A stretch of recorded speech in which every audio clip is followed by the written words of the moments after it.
And I'm happy to have everyone here and welcome you to this Women's Voices Raised for Social Justice Lunch and Learn. My name is Carol Wofsy, and I'm the co-chair of our Racial Justice Committee, which is sponsoring this session. Today, we have the very great pleasure of welcoming Dr. Sharonica Hardin-Bartley, who will speak to us about the 1619 project. Dr. Hardin-Bartley has served as the superintendent of the University City Schools since 2016. Before coming to the University City School District, she served as assistant superintendent for human resources and leadership development for the Rittenhour School District. Dr. Hardin-Bartley received her undergraduate degree in elementary education and special education from Harris-Stowe State University and earned an MA in Education Administration from St. Louis University and a PhD in Educational Leadership and Policy Studies at the University of Missouri, St. Louis. Dr. Hardin-Bartley speaks regionally and nationally on integrating health and well-being, student equity, restorative practices, and student voice in the education community. She is also a strong proponent for equity and trauma-informed practices implemented within school communities. Dr. Hardin-Bartley has brought a few special guests with her, and I will let her introduce them. She and her guests will speak for approximately 45 minutes, and then we will have a Q&A session. Please submit your questions via the chat. Thank you, and Dr. Hardin-Bartley. Thank you, Carol. It's good to see everyone virtually. Thank you for taking just a few moments out of your very busy day to tune in to this discussion regarding the 1619 project. It's been getting a lot of attention lately, and we really just want to tell our story. Our true stars for today are the guest that I'll introduce. And I'm just incredibly blessed and honored to be able to serve with such amazing human beings. And our goal today is really to tell our UCD story. There are many other districts that did engage in the 1619 project. We were published in a publication with Kirkwood School District. So their students also engaged, and many other districts across our region really tussled and navigated the text. We were planning to bring Nicole Hannah-Jones, who is the lead editor and author of the New York Times work, the 1619 Project, to St. Louis. We were hosting a session with her with about 25 other districts, including public, independent, religious districts. So this is of interest to our students. And if you hear nothing else from me today, that is something I want you to leave with. This is about our children and about making sure that they have voice, that they have choice, and that they have the space in the educational environment to navigate complex, diverse, sometimes gut-wrenching text in a way that can be purposeful and meaningful so that they can be on that journey to become these amazing adults that will one day lead and be in many of the roles that we're in today, locally, and of course, across the globe. So I am Sharonica Hardin-Bartley. I am a status quo disruptor, and I am an advocate for all children. And when I say all, I mean all, and that is regardless of their zip code, what color of their skin, their sexual orientation, who their parents are. All truly means all. And as we engage in the conversation, my guests are Ms. Jayden Smith. You're going to hear from her in a second. She is a recent graduate. So the fact that we have a graduate here with us, she graduated in May from University City High School, but she's still here. So I'm going to just give her a little jazz hand clap, thumbs up, whoop, whoop, So give it up for Jayden, because she could be doing a lot of other things. She is finished with her high school career, but she's so committed. And she actually served on our districts as a student representative for our Board of Education in the midst of COVID. So Jayden is a remarkable young woman, and she will share her perspective. The other individual, this work would not have happened without a teacher, a leader who understands the content, the craft of teaching, the pedagogy part of teaching, who is very well versed in her skill and her craft, and has impeccable relationships with students and extraordinarily high expectations for self and for the students that she served. So Ms. Christina Snead was the teacher who led this work in tandem with her students and really helped her students to bring some rich thinking, some rich writing, reflection to life, and really has changed the dynamic of the school district of University City in meaningful ways. So I'm honored to have her here with us because she's so great, which is what we do often with great teachers. She's now serving as our ELA coordinator, but you will hear from her in her own words. I will never try to speak for Mrs. Snead or Jayden. They are certainly strong women who can speak for themselves. So I'm going to get started and then turn it over to Mrs. Snead to just give a little bit of context about why she decided to engage in this work, and just a little bit of context about what the students did. Again, the students are at the center of this conversation. So the 1619 Project, written by Nicole Hannah-Jones from the New York Times in August 2019, presents a look at the contribution of African Americans in U.S. history since they were first shackled and brought to America as enslaved people. It presents an alternative view of American history that is often whitewashed in textbooks. Our teacher included the 1619 Project in our 11th grade AP English Language and Composition class. Students were not taught exclusively by it. We were not indoctrinated, but we were captivated. We examined and connected it. We criticized and skepticized its claims. And we left our junior year of high school with a better understanding of how America feels to people who are left in the margins. In the fall of 12th grade, we advocated for an inclusion of the 1619 Project into our district's curriculum to the school board, not because it brainwashed us, but because we felt it was valuable. No one in America is arguing that the 1619 Project should teach our students, but that does not mean it shouldn't be included in discussions. Teaching it does not mean it is 100% cover to cover factually indisputable. The 1619 Project is no different than any passage from a history textbook, any historic speech, or any historical documentary. It presents a viewpoint of history that can't be universally defended in the same way the traditional teaching levies bias into the minds of students. But that does not mean it is incorrect. Something so critical of traditional teaching should not be banned simply because it paints an unpleasant picture of the past that persists in today's world. The effects of slavery are not confined to the past, just as the scratches and tears in the fabric of a quilt are not disappeared by sewing them back together. Those are the words of our student, my student, Ian Feld.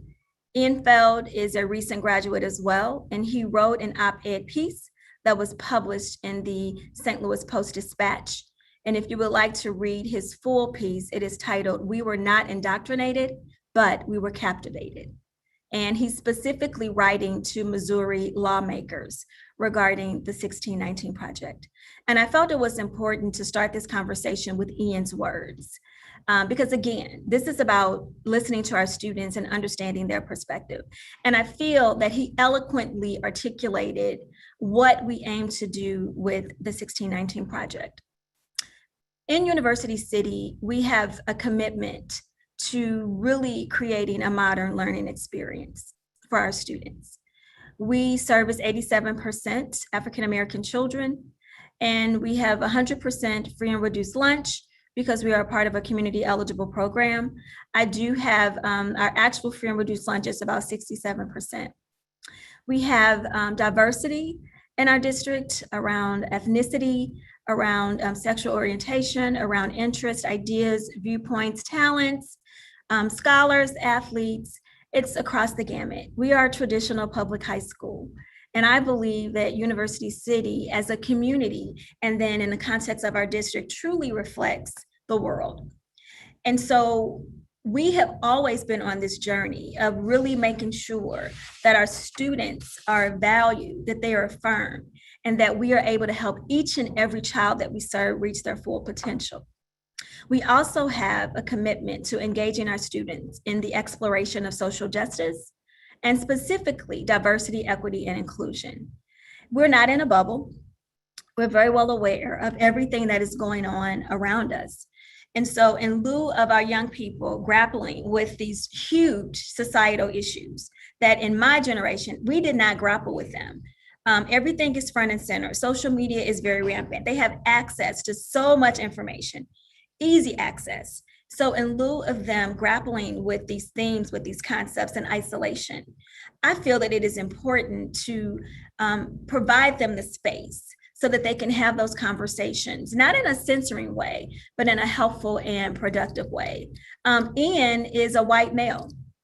And I give you that context because I talk about all.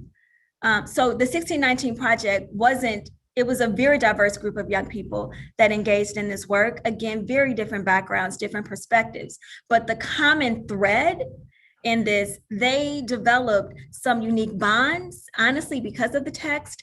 They were able to unleash some voice. I have seen these young people just stand boldly and proudly and speak their truth in a helpful way. And I would argue that in our society, we need that humanity back. We need us to see every single being as a human being with potential and with value. And I would be remiss if I did not say every human being that's in our country does not feel value. And so it's never to paint a picture of, a broad stroke. That's not what this is about. And I think Ian articulated, they read a bunch of texts. There are many, many texts that they unpack, that they navigate. The intent is to inform. The intent is to motivate, to excite, to engage with a productive purpose. And so we have, like I said, we've been engaged in the 1619 Project. We're very proud of our work. Our work has been published in many different outlets. Our lead teacher has also been published and a part of a national podcast regarding this work.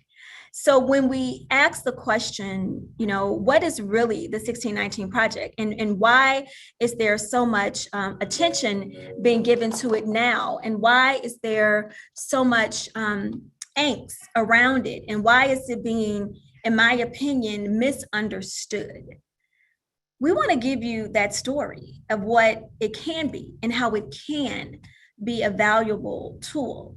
And I'm just going to ask by, show of, if you know how to put something in the chat, do it. If you know how to make sure that, show your reaction, I'm going to do a reaction. Some of you might be a little more tech savvy than others, but if you know how to do a thumbs up, how many of you were aware of the 1619 Project before we started hearing about it in media?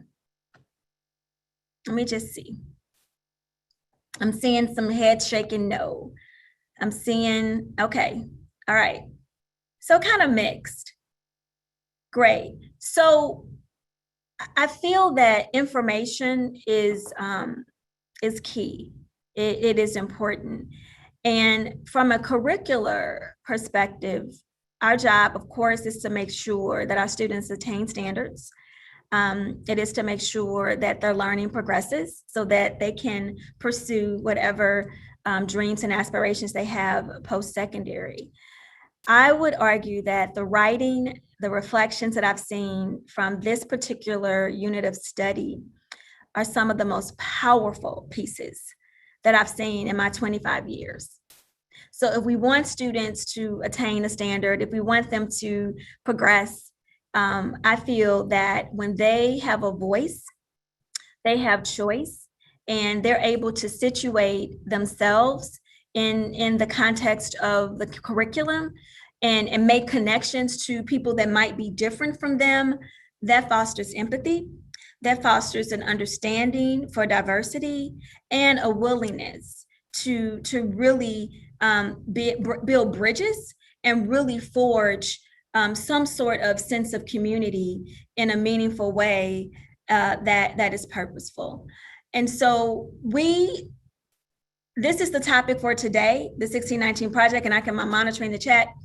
We talk about a lot of diverse ethnicities, groups, events that are happening. This particular project is specific because it is the one that is being attacked. The other ones are not. So I want to be very, very clear. That's why we're having this conversation. This is the first time in my 25 years that I have seen the intense focus on this particular topic, this particular body of work. And we have some very provocative texts that have been in print, that have been incorporated in our schools. And so I think that context matters. It is no secret that, if we think about what's happening across our country, there are a lot of opinions about, Black Lives Matters movement, a lot of opinions about diversity, equity, and inclusion initiatives. You might have heard the term anti-racist, anti-bias teaching and pedagogy. All of those things are not new. I think they're becoming more widestream because of what we're seeing is happening in our communities in many, many ways. So our story is one that focuses on our students. Our story is one that validates and affirms them. Our story is one that doesn't exclude any group, that embraces every group and makes sure that they all are validated, affirmed, no matter what they look like or how they show up. And we have to understand the significant burden that has been placed on people of color because of what this country has done historically in the past. That's not an opinion. That is a fact. The life expectancy of an African-American person in the 63103 zip code is 17 years less than the life expectancy of someone living in the 63105 zip code, a white person. The 63105 zip code is Clayton. The 63103 is St. Louis City. The death mortality rate for infants for African-American women is 3 times higher than the death mortality of white women and for their infants. African-American women are 3 times more likely to die from heart disease than their white female peers. The poverty rate is the lowest, or the highest, I should say, in predominantly African-American communities. In our very own region, the schools serving predominantly African-American children are typically the schools that are under-resourced, underserved, and have the lowest achievement. I can go on. I can talk about housing. I can talk about redlining. I can continue. We have some woes that we need to acknowledge. There's no blame. It's a fact. It happened. So that is the 1619 Project. Is all of it factual? We can't dispute everything. But did some of those things happen? Yes. And is that someone's lived experience, someone's great-great-great-grandmother's lived experience? Yes, it is. Is that person a human being? Yes. So that is the work that we have engaged in, and that gives you just a little bit of context about our why and why we engage in it. And that's just a snapshot of our social justice work. I mean, our students are just as passionate about gun violence. They're just as passionate about sustainability efforts. They're just as passionate about LGBTQ issues. So this is one piece of it. But I think because of the context around it, it is creating this us against them in lieu of helping to create a space for understanding and dialogue. Change happens through conversation. Change doesn't happen when we sit in our circles with our like people and never interact with other folk. We can change stuff for us, but we can't create systemic community change if we don't have these hard conversations in meaningful ways with diverse groups of people. Think about the last event you had pre-COVID. Pre-COVID, How many people were there that were different from you? How often are you in a space where you are the minority?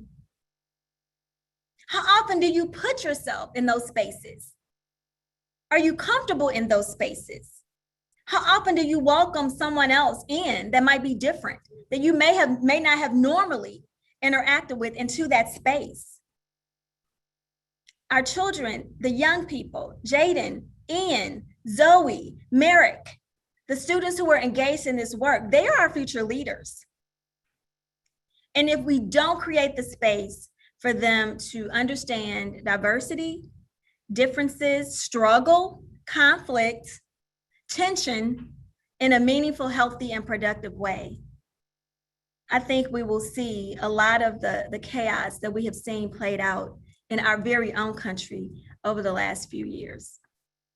So that is the context of the 1619 project from my level at the district level.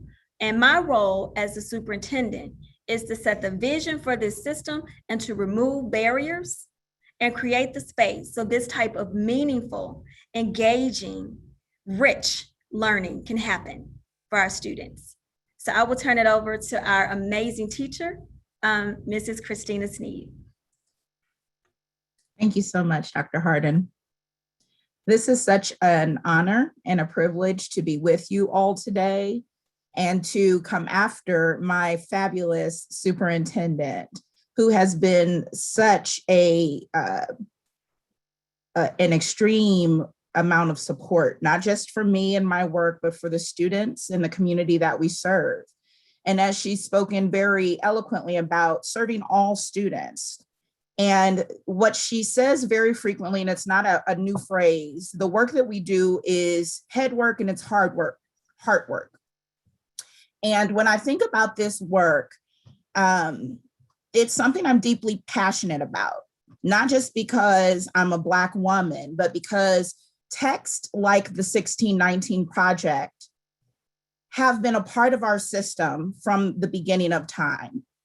And if we look back at the works of Sojourner Truth, Frederick Douglass, Ida B. Wells, W.E.B. Du Bois, if we look at Martin Luther King, if Dr. King, if we look at James Baldwin, if we look at all of the powerful rhetoric that has come from the Black community, we will see that we need to study text that are from the voices of Black, brown people and Black women.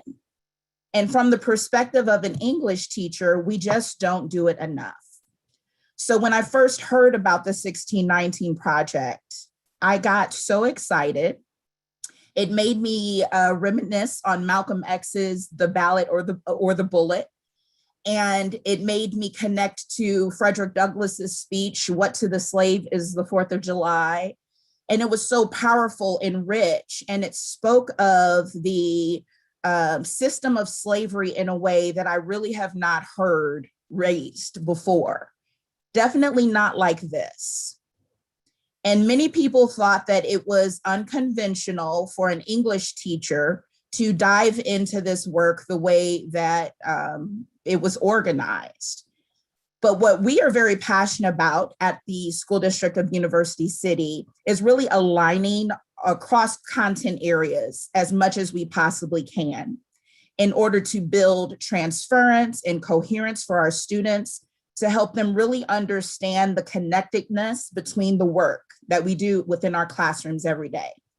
The work that we do should not live within the walls, but it should really help our students understand who they are, the power of their voice, and how they fit within the world around us.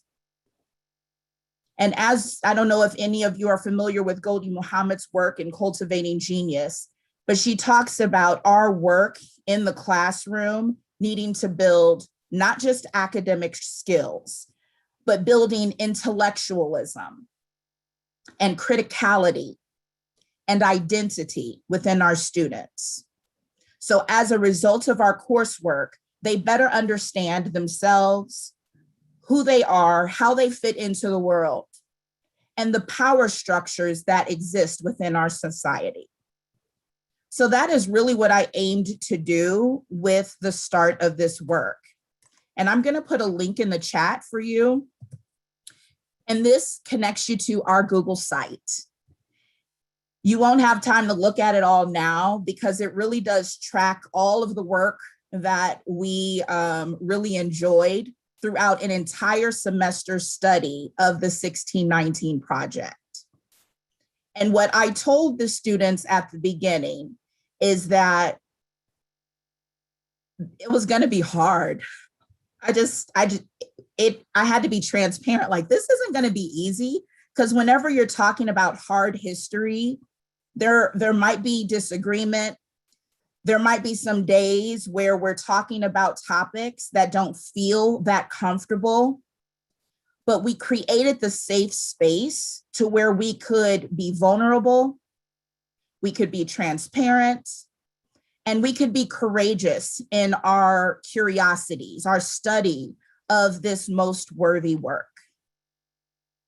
So I'm going to ask you right now, how many of you have actually read the 1619 project? Even if you haven't read the entire project, at least one or two essays from it. So if you can raise your hand in the system. You can put a thumbs up. You can type yes in the chat.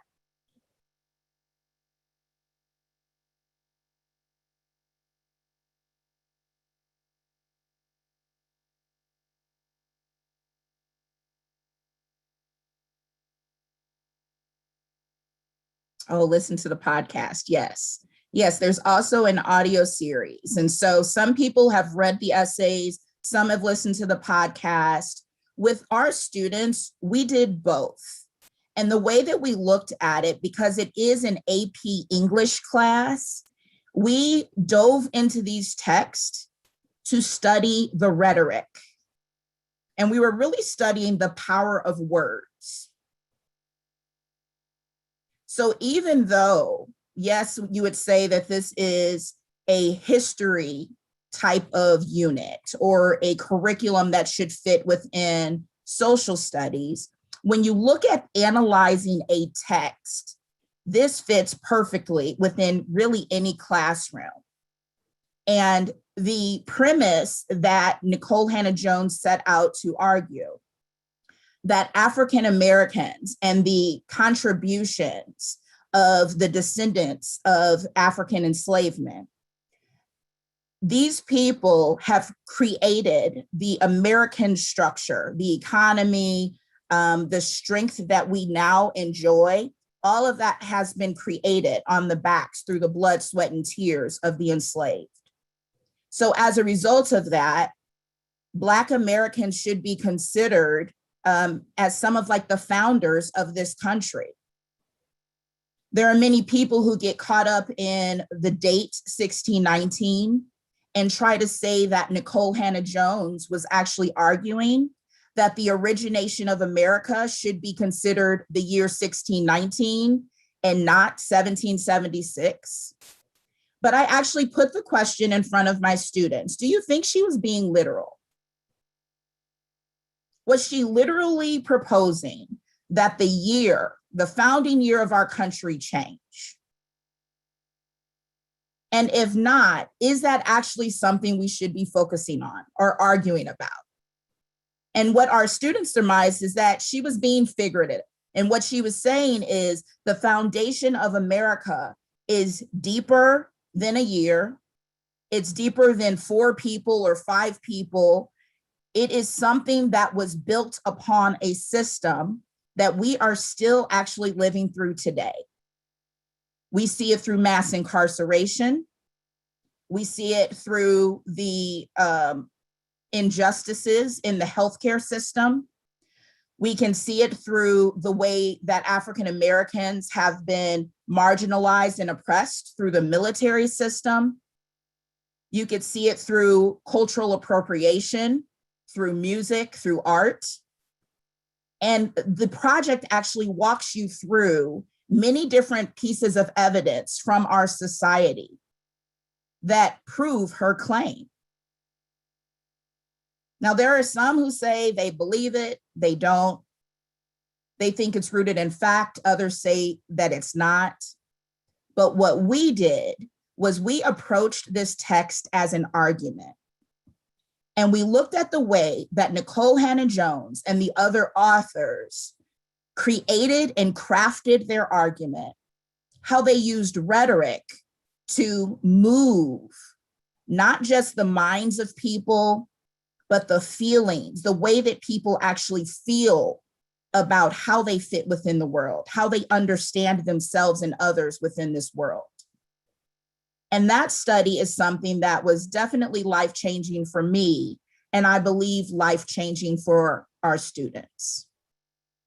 So with that, I'm actually going to invite Jayden Smith, who is one of my students, to join into the discussion. And Jayden, you can say whatever it is that you would like to communicate about our work and also the work you created throughout our process. Okay, how y'all doing? I'm Jayden. But the first thing I want to say, as being one of the students who was learning about the 1619 project, the class I was in, I mean, I guess you could say it was diverse. It was like majority white, but Black students in it. And the first thing that the learning about the project did was bring us closer together in a way where learning about just typical slavery couldn't do. Like in the past, when you would learn about these things, you wouldn't really connect it to the present or how it impacts everyone today. But it was like learning about the 1619 project, everyone learned a little bit more about themselves. Like me and the other Black students, we were able to learn more about our past and just learn more about how even today we're still being oppressed, even if you can't see it. And some of my white classmates, one of the biggest things for them was learning about their privilege and just learning how them doing all could be so impactful. And yeah, it really brought us closer. It allowed us to really dive into like some deep stuff together. And for me personally, I really enjoyed it because stuff like the 1619 project will be just stuff like I talk about at home with my parents, or just stuff I talk about amongst other friends and things like that. And you don't really get to talk about stuff like that in school or have something so controversial be brought up in school. And I think with it being talked about in the classroom, it showed you it's not controversial at all. It's just the truth. It's our history, it's facts, and it needs to be discussed and dissected. And it has it's great benefits to learning about something so heavy like the 1619 project. It's really thorough. It's not just something you can just do in a day. It has so many like different levels to it and branches. And yeah, I really enjoyed it. And I think it needs to be talked about more. And I think it needs to be talked about everywhere. I think every school should dedicate a semester to learn about the 1619 project. It does open your eyes and fully makes you aware of where we are today and how none of it is coincidental. It's all a result of slavery, and it's all just one big ripple effect, and you can't escape it. So you might as well learn about it. So, yeah. Jayden, can you speak briefly to the project that you created? After we got done learning, it turned into like a, I guess, project-based learning where we were allowed to do our own thing with it, basically. After learning about everything, just kind of taking it to your own hands and pick whatever topic connected with you the most and create either a documentary or a podcast on it. I chose a documentary, and my documentary focused on discrimination, colorism, and hair discrimination that Black women face. I chose this topic: one, I'm a Black woman; two, I've faced hair discrimination, and colorism is like one of the most prominent things in the Black community today that isn't talked about often, or at least not often enough.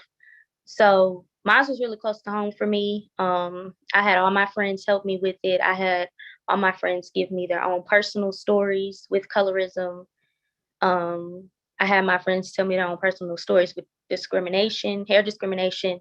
And I think what made my story so, not my story, my documentary so well taken is because it wasn't coming from me. Like, I just really grouped together everyone's stories so that other people can see it. And I had a lot of fun doing it.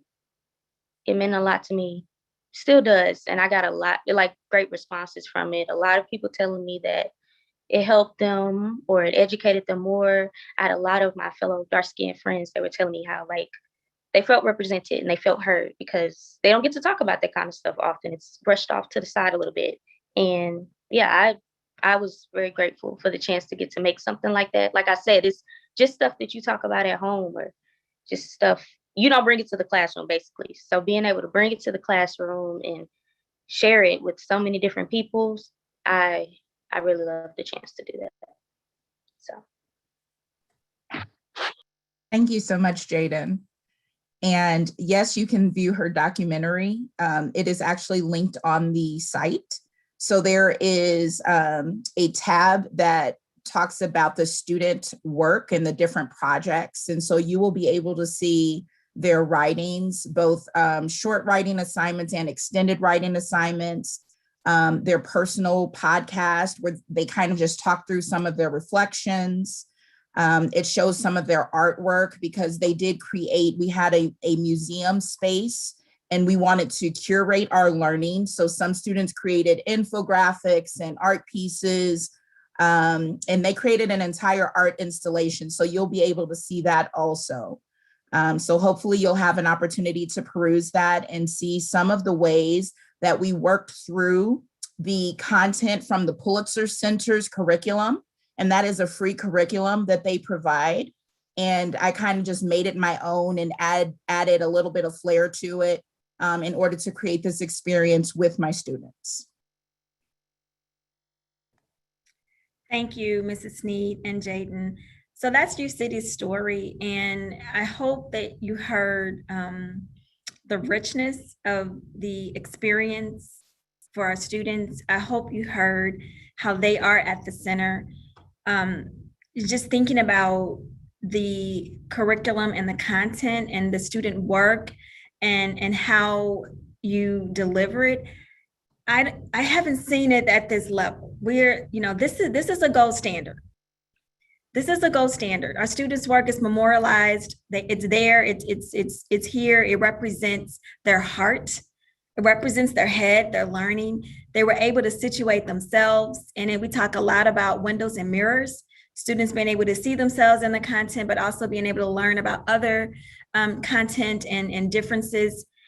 So I argue this is what learning should look like. This is really our vision of Learning Reimagined, which is built on 3 pillars: humanize, personalize, and problematize. This was that vision coming to life.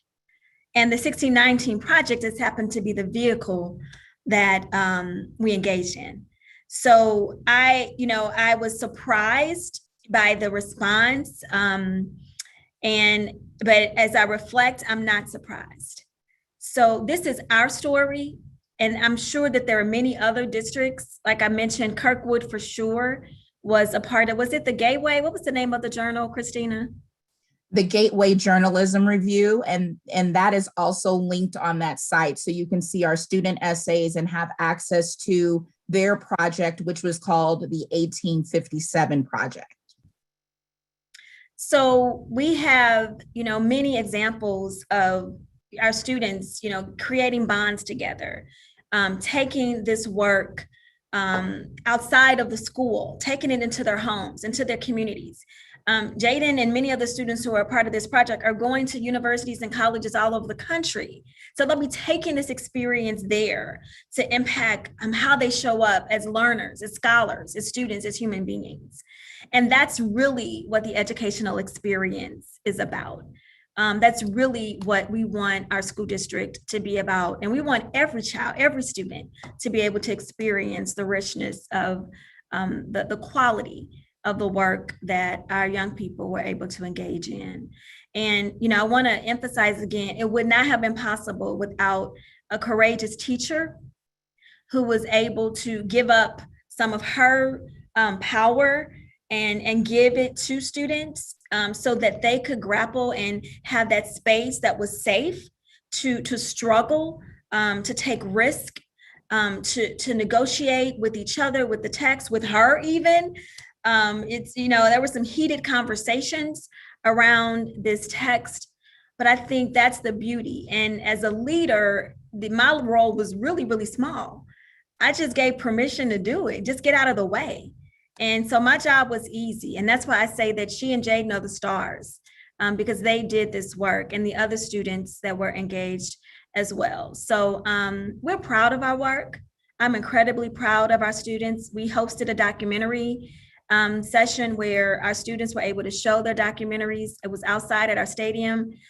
We've had many events to highlight their work throughout the school, the displays, the museum that she referenced, because we're proud of their product. And that is project-based learning. If you know anything about education, that is project-based learning this is a representation of a gold standard for a unit of study. So when I hear about curriculum and content, this is top notch. So I'm perplexed by the questioning around it. So we're at our time of talking, and now we will entertain questions. But I want to thank the organization for the invitation. I want to thank the organization for creating the space for this conversation. We are just one small district, and this is our story. There are many, many others. So I would encourage you to see what your district is doing. Talk with your local school. Some of the schools who were joining us 2 years ago when Nicole Hannah-Jones was coming, we had Priory, we had MICES, Burroughs, Parkway, Rockwood, Lindbergh. I mean, I can go on. There were many, many districts that were on board to come and engage in this learning with us. So I can stop now, and I believe we're going to have a Q&A, and the three of us will be more than happy to answer your questions. Oh my goodness. Number one, thank all of you so much. First for sharing today, but also for really, I think, paving the way for other schools to understand how to best approach this text. I'm curious, what someone asked in the chat, why not? Are there any logical, substantive reasons other than bias, frankly, why a school district would choose not to provide this curriculum for their students? I don't have a politically correct answer right now, so I'm not going to answer it because this is being recorded. But okay.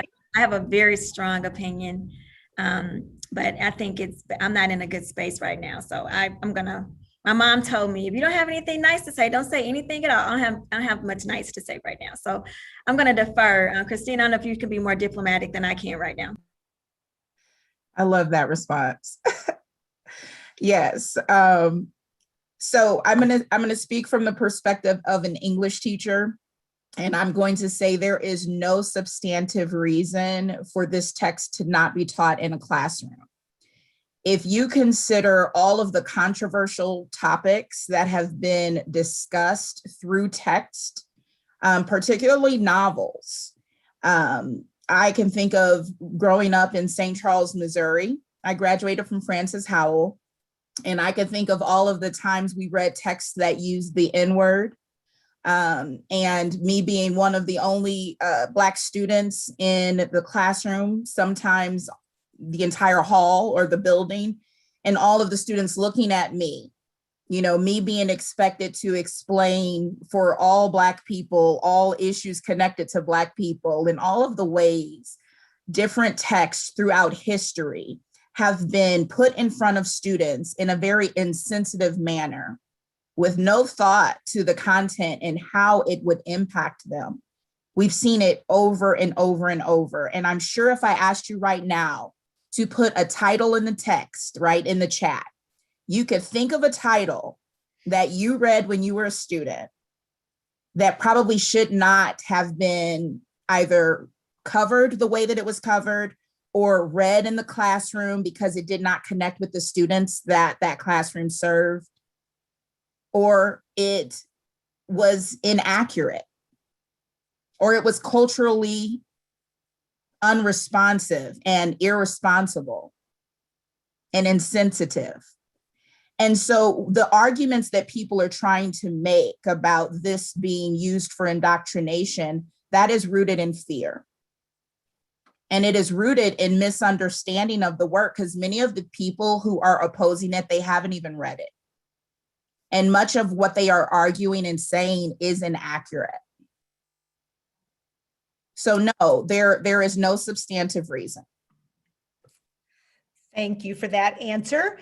And Sharonica, I think we all wish that your mom would talk to a lot of other people and tell them that same very important lesson. We've had several questions in the chat regarding colorism. And although we've also had some answers in the chat, the viewers who are joining us on YouTube don't have access to that. And I'm sure would appreciate a quick explanation of what that means. Jayden, you want to take it? Yeah, I can do it. Colorism is basically just the discrimination of darker skin tones in a race. So in the Black community, it would basically be the discrimination of darker skinned people, more likely darker skinned women, by lighter skin tones, and it is all influenced by European beauty standards. I hope that answers that. And Jayden, as long as we have you on the spot here, could you say just a little bit more about hair discrimination? Hair discrimination is also influenced by European beauty standards. I don't know if you guys know, but there's different hair types and they can all be described with a chart. And just to keep it simple, hair types like closer to 4C, that's more like Afrocentric hair, kinkier, curlier hair is the most common hair type found amongst Black women. Women who possess the hair type are more likely to be discriminated against because the hair is farthest from European hair strands. And yeah, it's just another influence of European beauty standards, basically. I personally, I would love to explore that a little further with you off camera. Okay. That's really an issue that I'm super interested in. Some sort of logistical questions involve what percentage of the student body at the high school was involved in this. I know you specified that it was your AP English class, but can you tell us a little more about the students that were involved in that study and if there was a ripple effect outward through the rest of the student body because of it? So yes, so we had about 30 students who participated in the study of the 1619 project, African American, white students, Muslim students, some Jewish students, male, female, different socioeconomic statuses were represented and different backgrounds were represented. And yes, it had a ripple effect. What happened was they ended up taking their study into their social studies class and asking the teachers questions about the 1619 project, which then spread to students within their social studies classes who were not in the English class. It became something that really kind of became school-wide, and you had teachers asking about it, especially when we put up the display. You had different teachers asking questions about it and discussing the topic with their students. You also had students taking it home and discussing it with their parents and their younger siblings. And so it definitely had a ripple effect to the point now where we're still talking about it, and we're 2021 and our work ended last school year. I just received an email, I guess it was like last month, with an entirely different group of students saying that they wanted to do something to oppose the lawmakers' attempt to ban the teaching of this work. And so they asked me if I would help them study the 1619 project and develop an idea of how to best address what is happening right now within our society. Knowing that other texts are being attacked and being kind of lumped together under critical race theory, when we know this is not an example of critical race theory, but the students are excited about it and they're upset at the idea of censorship, of their ideas being censored, of what their teachers are able to teach them being censored. So we are in the process of crafting that plan now. And again, this is it with a whole different group of students who were not those original students learning about the 1619 project in our class. So I hope that answers that question.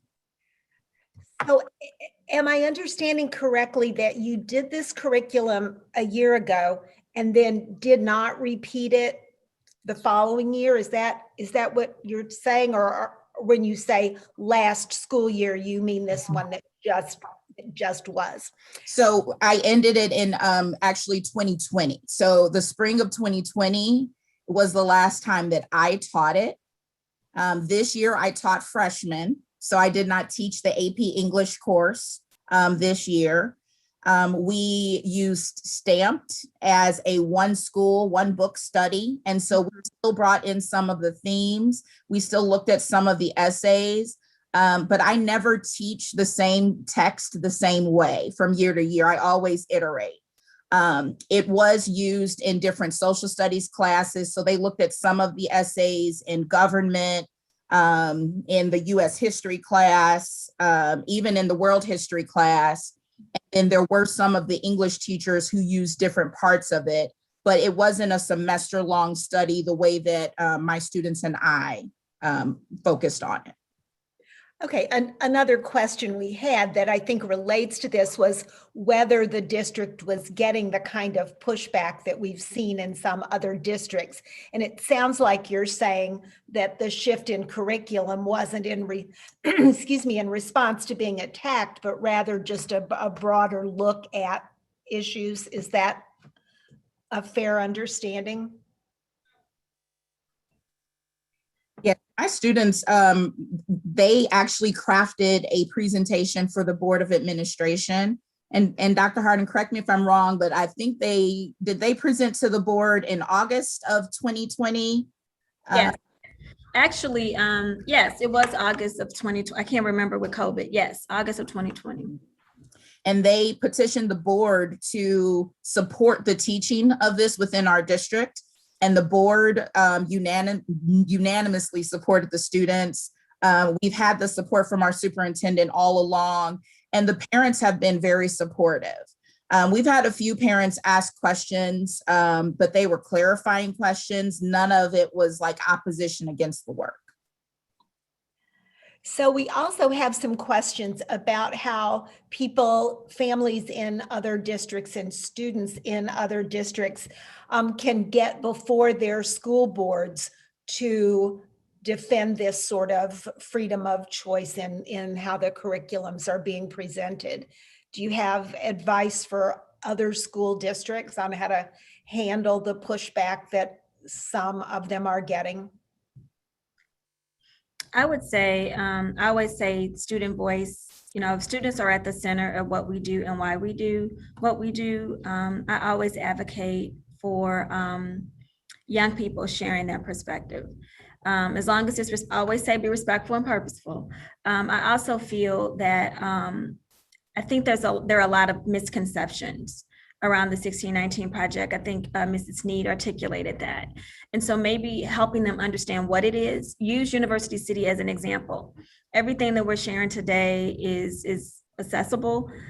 Share an example of how it can be a rich learning experience. And I would focus in some communities, less on the 1619 project and more on the quality of work that is produced by students, and the understanding that once you start censoring things, it's going to be, there's some things that we have going on in some of our school districts that probably are a little bit questionable. So once you start to give up that kind of local control, it's going to be difficult to pick and choose where that line stops. And so I would say education is important. As you notice, I'm not trying to force or mandate this. This is something that a teacher embraced, felt that it was important and meaningful for her students. And so we just created the space. So as you try to navigate and have these conversations with your board, it can't be an adversarial conversation because people are afraid. I think that all of the comments that were put in the text, in the chat about why it's not happening in schools and why there is pushback is fear. And so when people are afraid, you don't want to come at them in a very forceful way. So I would say lay out the facts, give the information, show examples of exemplars. Use City's one district. There are other districts. Use Kirkwood too.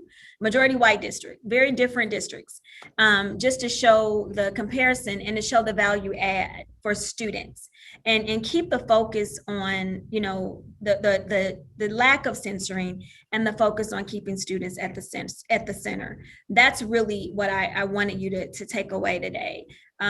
This is not something we're doing to students. We're doing this with students. We're not trying to bug any system. We really are a little bit, though. Let me take that back. We are trying to disrupt systems. Let me just be honest. However, we're doing it in a way that I can get the job done. So in U City, I have gotten zero pushback. Let me knock on wood.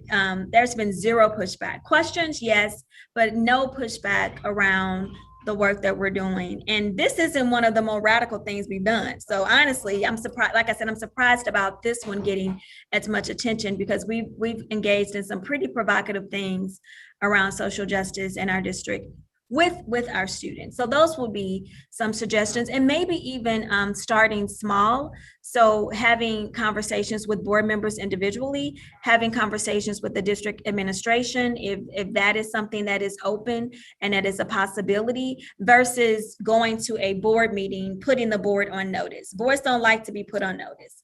And yes, you can use that structure or that approach, but you may not get the result you want. So I always say, find the way that is least resistive and go that path to get the job done versus coming in, in a very forceful way. So those are just a few tips of what I would do if I were in a situation. Well, I wouldn't be in a situation because I wouldn't work in a district that wouldn't support this work. That's just me. So well said. And I am putting in a link in the chat, a link to a blog that I wrote to help teachers figure out how they can teach this without, kind of catching that scrutiny.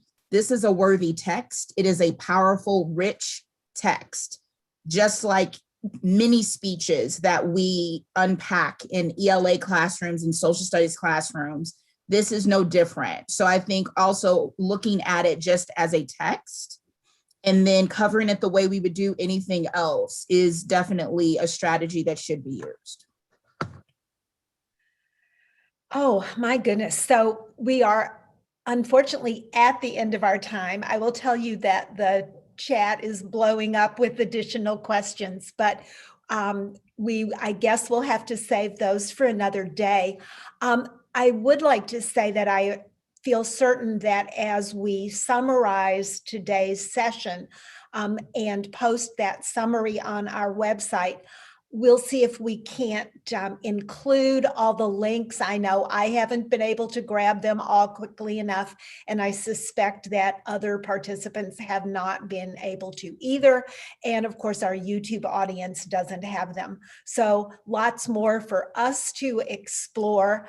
And again, our unending gratitude to all three of you for an incredibly helpful sort of look behind the curtain, if you will, about the positive impact that this material was able to have through the lives of the participating students and the additional students, and no doubt their families and the entire community. You are incredibly effective representatives for the value that this work can bring to all of us. Thank you so much. Carol, do you have closing comments? Not really, just to thank everyone. We do post this. You noticed it was being recorded, and there will be a summary. So if you want to share, go to the Women's Voices Raised website, and it will be up there fairly soon. Thank you.